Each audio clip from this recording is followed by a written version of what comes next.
Friends, இன்றைக்கி எங்கள் பாட்டி வீட்டில் கொய்யா பழம் அறுவடை. எங்கள் பாட்டி வீட்டு கொய்யா பழம் செம டேஸ்ட்டாக இருக்கும். நாங்கள் மொட்டை மாடியிலேருந்தே பறிச்சுப்போம். யாருக்கு எவ்வளோ கொய்யா பழம் வேணும், சீக்கிரம் ஆர்டர் கொடுங்க, உடனே அனுப்பி வச்சிடும் அப்படின்னு சொல்ல மாட்டேன்.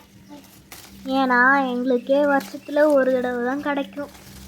அதுக்கு காரணம் எங்கள் பாட்டி வீட்டிலேருந்து நாங்கள் 500 கிலோமீட்டர் தூரத்தில் இருக்கோம். வருஷத்துக்கு ஒரு தடவை தான் நாங்கள் ஊருக்கு வருவோம்.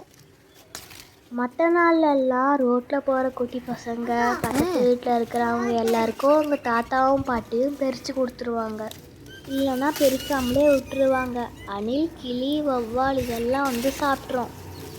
எப்போவாச்சும் பறந்து கூட்டம் வரும். வந்துச்சுன்னா மரத்தையே க்ளீன் பண்ணிட்டு போயிடும். ஸோ என் தங்கச்சி பழக்கூடைய எடுத்துகிட்டு வரா. தேங்க்யூ. எங்கள் பாட்டி வீட்டில் கொய்யா மரம் மட்டும் இல்லை, சாத்துக்குடி மரம், மாமரம், வாழை மரம், தென்னை மரம், இப்படி நிறைய மரம் இருக்குது. செடிகளும் நிறைய வச்சுருக்காங்க. அடுத்தடுத்த வீடியோவில் நாங்கள் ஒவ்வொன்றா காட்டுறோம். ஏற்கனவே சாத்துக்குடி மரத்தை நாங்கள் தனி வீடியோவாக போட்டிருக்கோம். பார்க்காதவங்க டிஸ்கிரிப்ஷனில் லிங்க் இருக்குது, பாருங்கள்.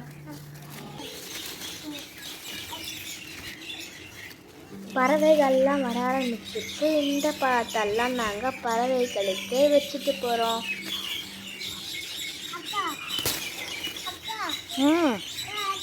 தேங்க்யூ. மறக்காமல் சப்ஸ்கிரைப் பண்ணிடுங்க.